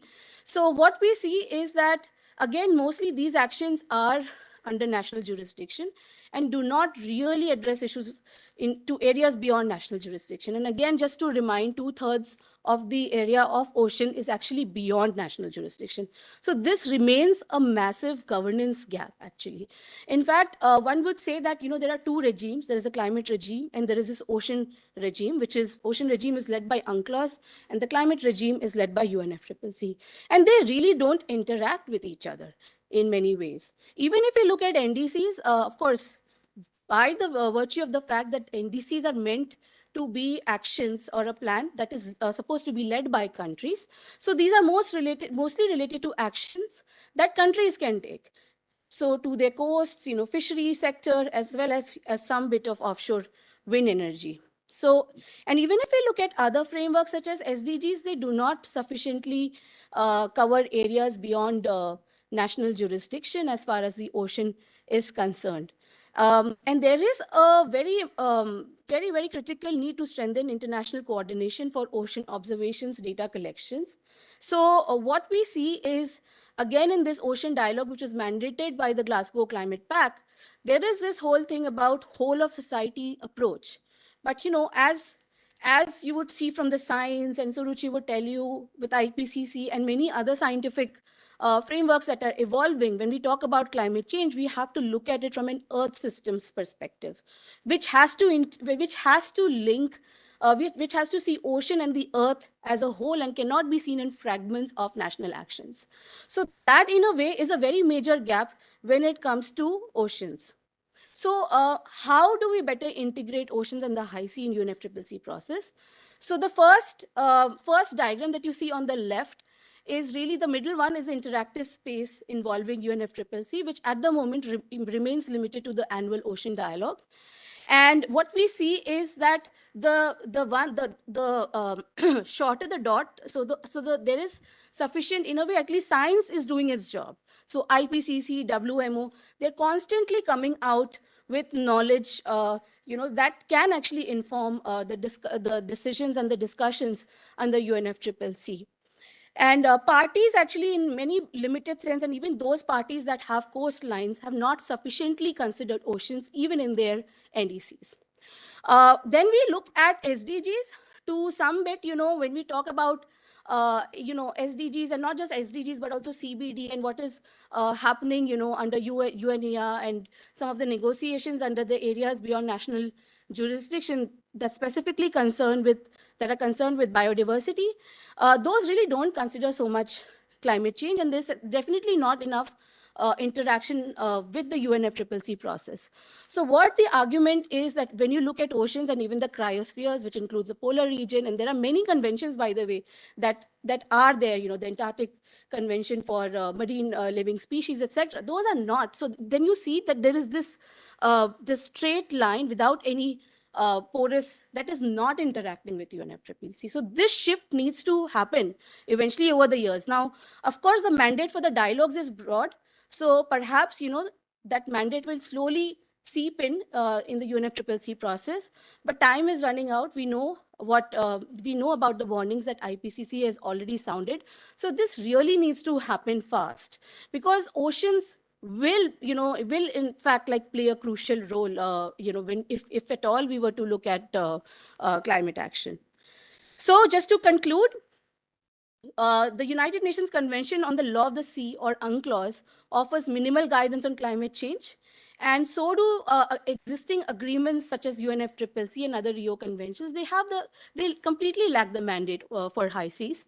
So there has to be a greater interface, between UNCLOS and UNFCCC and vice versa. And of course, there is need to move beyond a dialogue-based approach to a more concrete, institutional-based approach where concrete decisions are taken. But for that, intergovernmental organizations such as UN will have to be further empowered. We cannot leave everything to member states and parties. So again, the paradigm has to shift from the whole of society approach to an Earth systems approach, because we have to look at all aspects of the Earth system. And again, there can be more interaction involving other international agreements, especially when we look at it from an Earth systems approach, between, including the polar convention. So these have to receive greater attention even in the annual ocean dialogue. But just to kind of conclude, at least as far as COP-27 is concerned, there was no concrete new decision or new institutional decision that was taken beyond encouraging the messages from the dialogue, which was mandated in the previous COP, and just to encourage parties to consider oceans, in their respective spheres of action. So thank you so much. Thank you, Shelley. And we can move on to our last speaker, Uma Maheshwaran, who's basically going to help us understand the discussions with regard to Article 6 and international carbon markets and the developments on it with regard to the COP. Thank you, Surji. So I have a very important task, which is that I need to stick to the timeline so that everyone waiting for the lunch can go as quick as possible. I think Soham had to invite, but I invited. That's okay.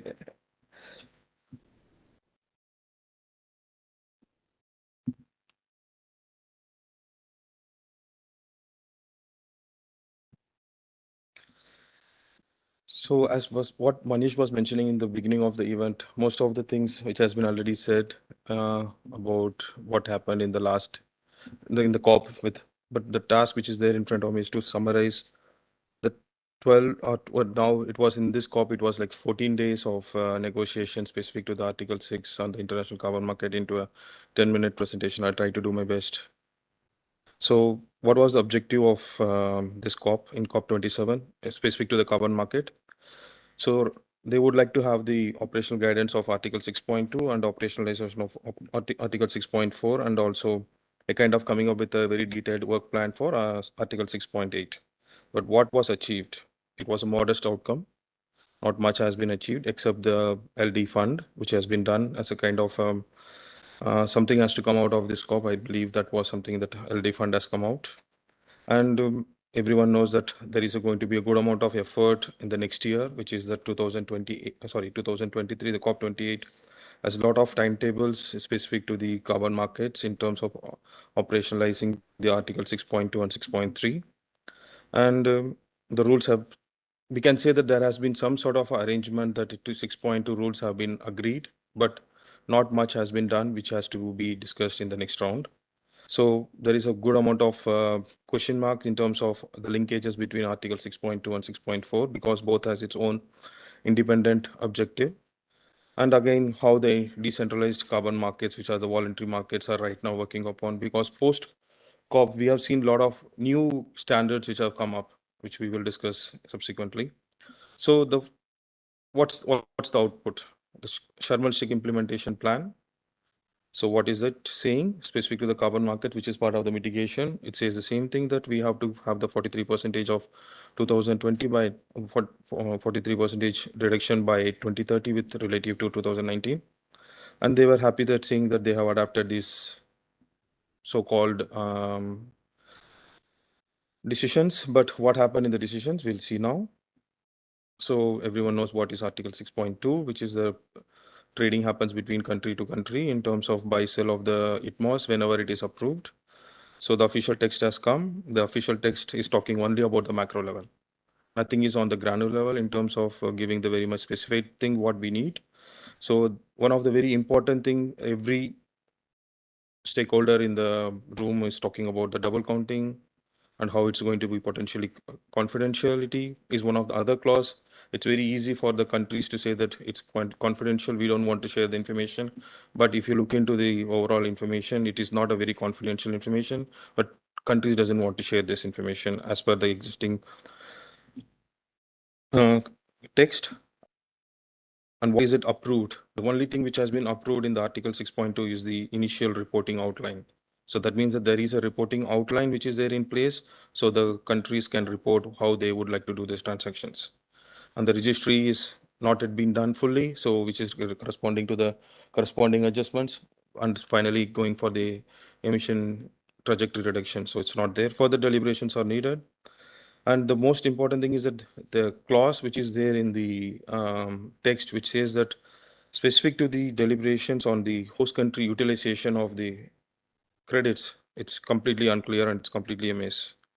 And there are few case studies which are there in the market right now, which is that Article 6.2 projects are already there, specific to the cooperation between Switzerland and Ghana.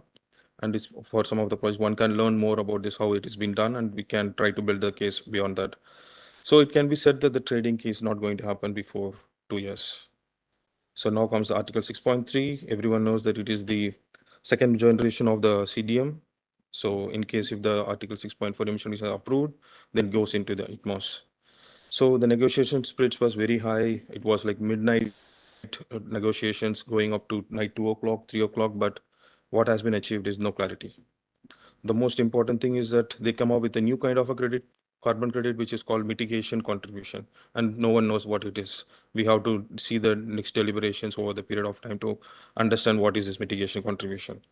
So the classic thing needed for a standalone kind of a project, baseline methodology and additionality, still it's the same story like a CDM, and the developing country wants more leniency and the developed people want more stringence. The same CDM related kind of discussions happened. And again, whether the CRs can be used in the NDCs, that's also still a question mark. And the most important thing is the removal. So they say that the projects which are like kind of removal, how it is going to be accounted, there is no clarity in the existing text.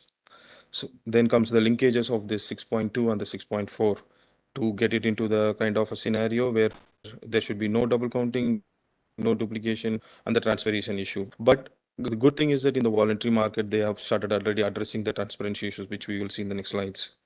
So the timeline, so there is a strict timeline from the, we cannot say the word, the next substar will work on a kind of a CDM transition for 6.4, whereby by not later than June 2023, there is going to be some sort of a rules which we can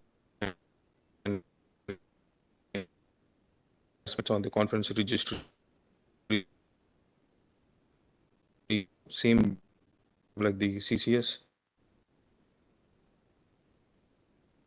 Going to be a common registry which they would like to have it, whereby to avoid the double counting and establish transparency and to see whether the non-authorized ERs was going to be there or not.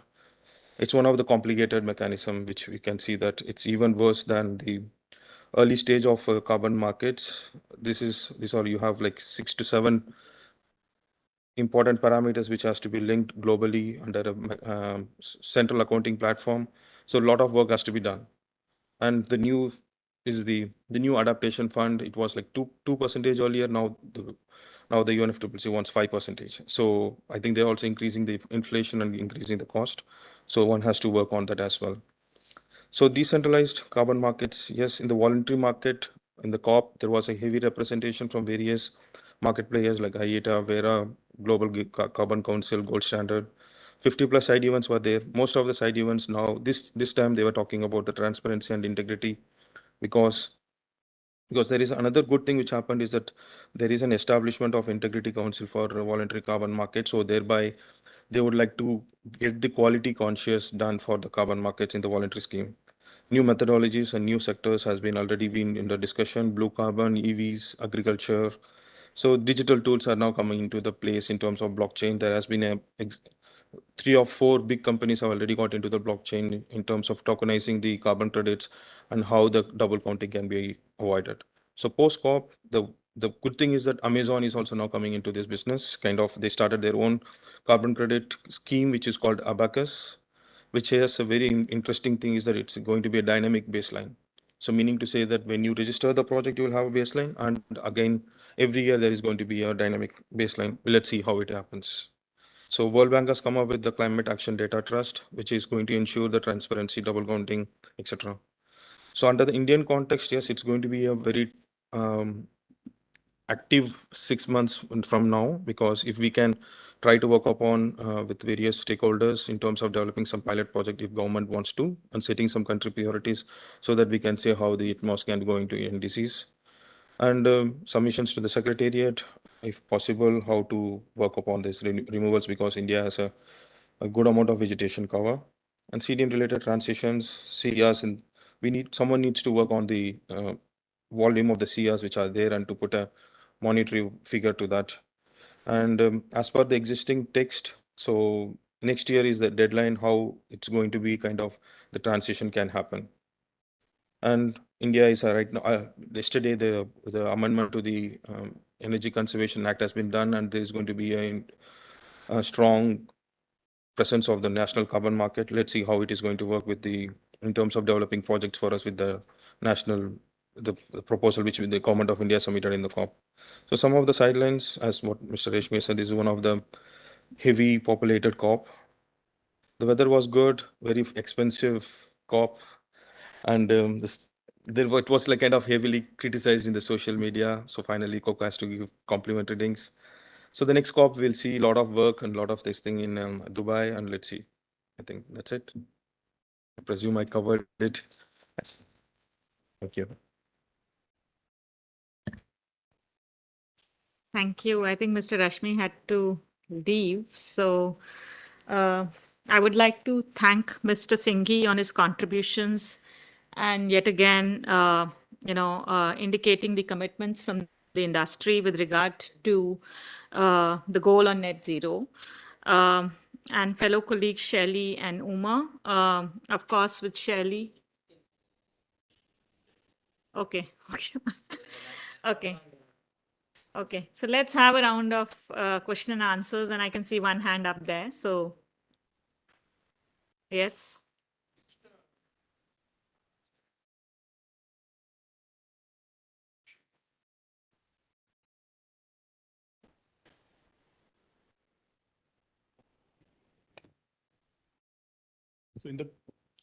So my name is Tirthanka Goyal. I was working on a project with this European Commission with respect to India. So there's a lot of funding which is coming from European Commission, and they're working in a very close relationship with MNRE and particularly ESA, International Solar Alliance, because they have recognized that in future, and keeping in mind the geopolitics, the renewable energy is a way forward. So through this ESA, they are looking forward to reach out to the market in the Middle East, Africa, and then and this Far East Asia countries. So is theory associated with these projects where this funding is coming and the different innovative technology projects like smart grid, battery storage, and many more which is going on? So is theory also associated with them? So, well, we would be associated on some partnerships and collaborations. Of course, we have a vibrant team which is focusing on renewable energy technology applications. And I'm sure they have a lot of work on their table, not only focusing on India, but also other developing countries. I know my colleague who heads that particular group is right now in Africa, basically.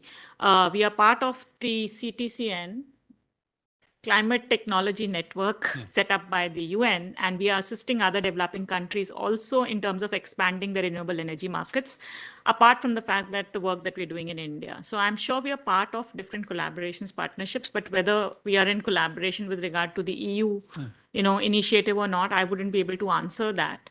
But definitely we do have the capacities and the expertise in the institute with regard to taking work on these areas forward. And if, I don't know if Uma wants to say something. Thank you, Suruchi. So there was a program which I was associated, not now, like a year before, which was called SPIPA, Strategic Partnership in Implementation of Paris Agreement. That was between, this was promoted by EU, specifically in developing market mechanism, not market mechanism, specifically in developing agri-oriented renewable energy interventions. So we can discuss this in the sidelines if you want. Yeah. I'm sure. I think because Mr. The former DG of TERI is now the DG of ESA. I'm sure there's a lot of momentum going on, and there's the right people in your organization who is taking it forward. Yeah. Okay. Thank you. Thank you.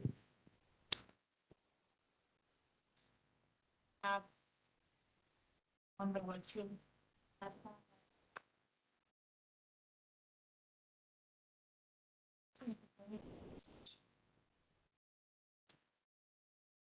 So we have a question by someone basically asking us that is green hydrogen, green ammonia a solution to replace fossil fuels and therefore to achieve objective of COP27?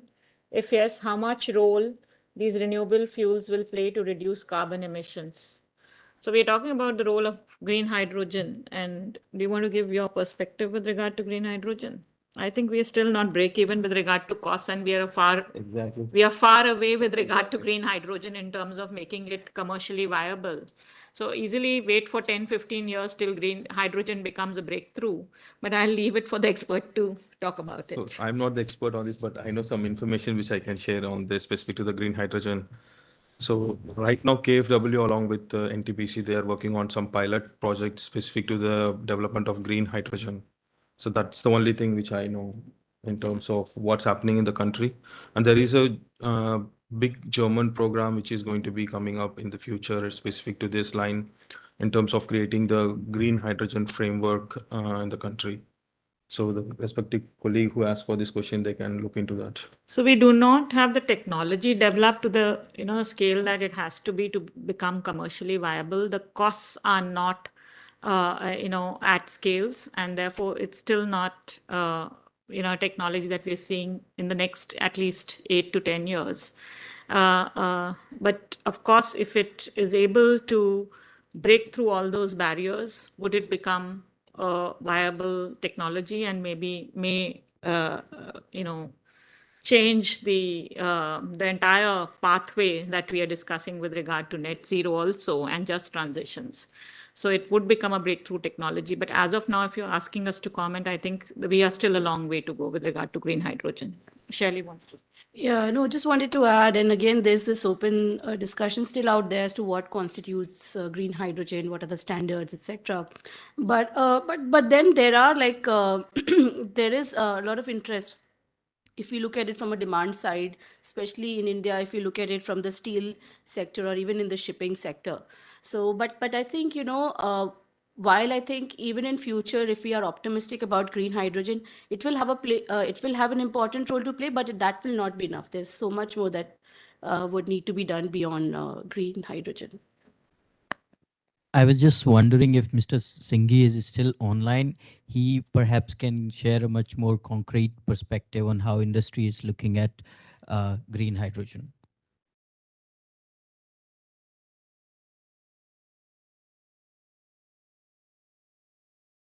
Okay. So, but yeah, the point is the technology is known, but it is still in the what we call valley of death stage, where a lot of demonstration and commercial success has to be proven, and a lot of what we call the system of deploying a core technology. So supporting system is still need to be developed and figured out. So yes, it's a long way, but certainly it's a mitigation option. Thank you. We have one question, I think, which Sir can answer. It says outcome and future of CDM projects. Somebody asked it. So specific to this, there is a good amount of work which has to be done in the next 6 to 7 months with regards to the supervisory body of 6.4. And we are kind of also now trying to quantify the amount of CERs which are there right now in the Indian kitty, which could potentially qualify as a kind of a EAR, sorry, 6.4 ERs, and then finally as 8 MOS. So yes, there is as per the initial study, I think around 0.8 million tons of CO2 is already there, which could potentially qualify as a kind of a 6.4 ERs in the next round. Yes. There's one last question which is there in the chat box. It says, considering the ongoing and future recession, the Russia-Ukraine war disrupting a stable fuel price and supply, and India's aspiration towards economic growth, what do you think should be India's recommended strategy to increase renewables to meet the COP-27 targets? That is, should India reduce oil or reduce coal users and replace with renewables? Maybe I can take that.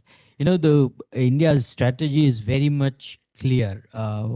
If you look at the long-term strategy on low emission development, that clearly lays out our technological priorities and how they are going to be played out over the next 3 to 4 decades. So the only implication of Ukraine crisis, I think, is that right now it has disrupted the supply of fossil fuel, particularly oil, and it has obviously created some temporary stresses on energy security concerns. So countries are now beginning to look at, even if they might not be coming out in public right now because there are sensational stories about, okay, you are buying oil from Russia, or you are not buying from, or not all kinds of sensational stories, but the strategic technological choice is not just 2 months or 3 months choice. Those are long term choices, long term huge investments. So the strategy is very much clear: keep on building your renewables and non-fossil fuel fuel-based energy system, and that is what the long-term strategy is all about. So I don't think the current crisis has any specific say in terms of long-term mitigation strategy. Thank you. So if there's no other questions, we'll end the session. And I'd like to request Ashmita to give the vote of thanks.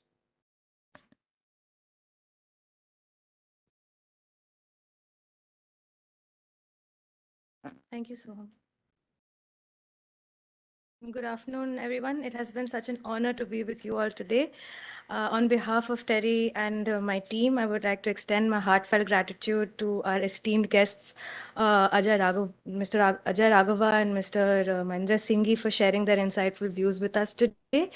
Thank you to Ambassador Puri and Mr. Rashmi for moderating our sessions. Thank you to all Terry colleagues who presented their key takeaways from COP27. A sincere thanks to all Terry colleagues involved in making this event possible, including the events team, the communication team, IT, admin staff for their support. Thank you to Bloomberg Philanthropies for supporting this event. And finally, I would like to thank all participants who joined us both in person and virtually for taking their time to be with us today and helping us make this event such a great success. With that, I close today's session. Those present with us here today, please join us for lunch. Thank you. Thank you.